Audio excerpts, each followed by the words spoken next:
6th of October, the day of Yom Kippur, the phone rang at the home of Israel's military chief, General David Elazar.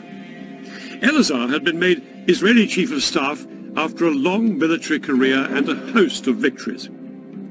The call from Israeli military intelligence informed him that both Egypt and Syria would launch an attack in hours. Elazar's immediate thought was to send his air force to hit the Arabs before they had a chance to strike.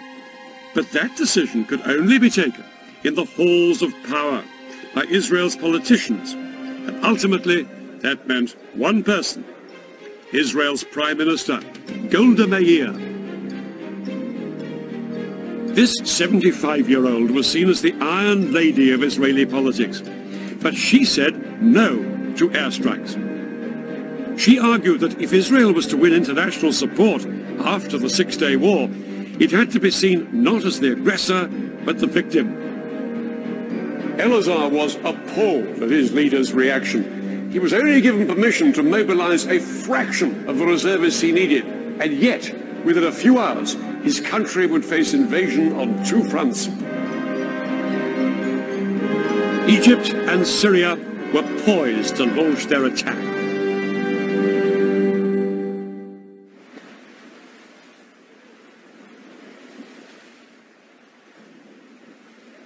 Just before 2 o'clock, the Egyptians put their part of the plan into action.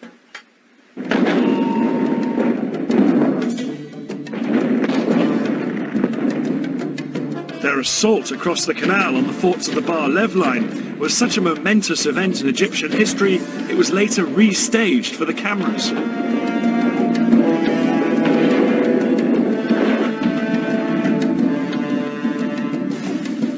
Thousands of Egypt's best-trained commandos crossed the Suez Canal in rubber dinghies. They landed on the east bank in the gaps between the forts of the Bar Lev line. The Egyptian commandos then scrambled up the high sand ramparts. They attached rope ladders to make it easier for the soldiers following on behind them.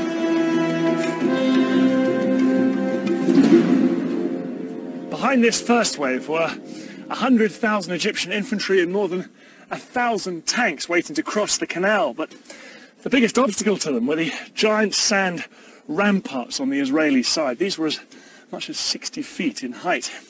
It was impossible for the Egyptian tanks and heavy artillery to climb up and over them. The Egyptians experimented with using dynamite to blow holes in them, but this was found to take far too long. But then one junior engineer officer had a flash of genius.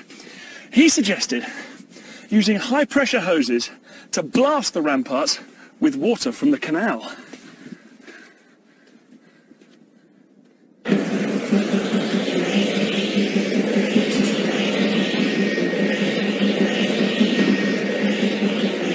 It was an extraordinary idea which would have to work if the entire Egyptian assault was to be a success. 4 hours into the attack, and with fighting raging around them, the Egyptian engineers finally broke through the ramparts, and the first tanks started to pour through.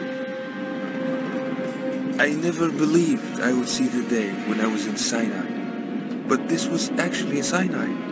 I looked back at the West Bank, and all the green on the other side, and to the east, all I could see is desert. It was good feeling. The eastern bank of the canal now became a battlefield.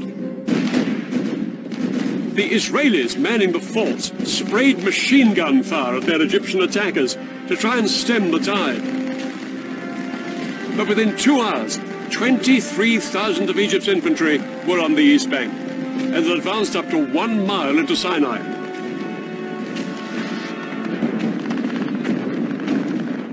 The fort was surrounded by Egyptian forces and was under constant fire.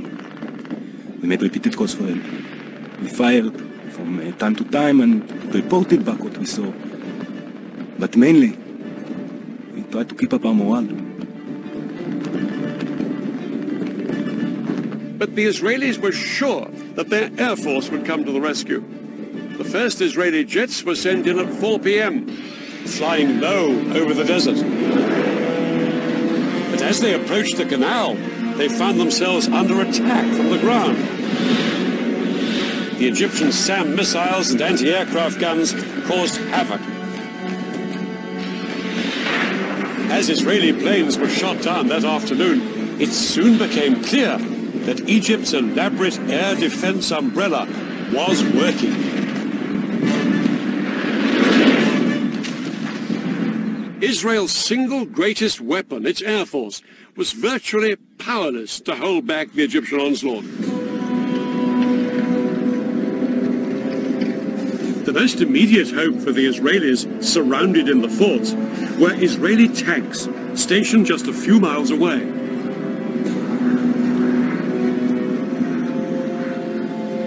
The Israeli tanks raced towards the canal. They thought they'd throw the Egyptians back as easily as they had done in 1967. But as they got closer, they found themselves coming under attack from a weapon they'd never faced before.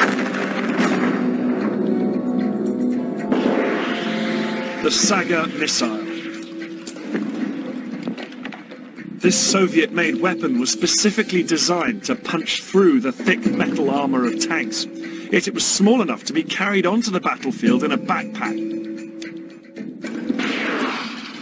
Unlike bigger anti-tank guns, the Saga could be set up in moments. This lightweight piece of kit was made all the more lethal because the missile could be steered onto its target. In 1973, the Saga was turning the Sinai into a tank graveyard. The tanks, which were the pride of Israel's army, were being destroyed by Egyptian infantrymen. Israel had begun the war with around 300 tanks in Sinai. By the end of the first 36 hours, they'd lost approximately half of this number. Things were critical for the Israeli soldiers in Sinai.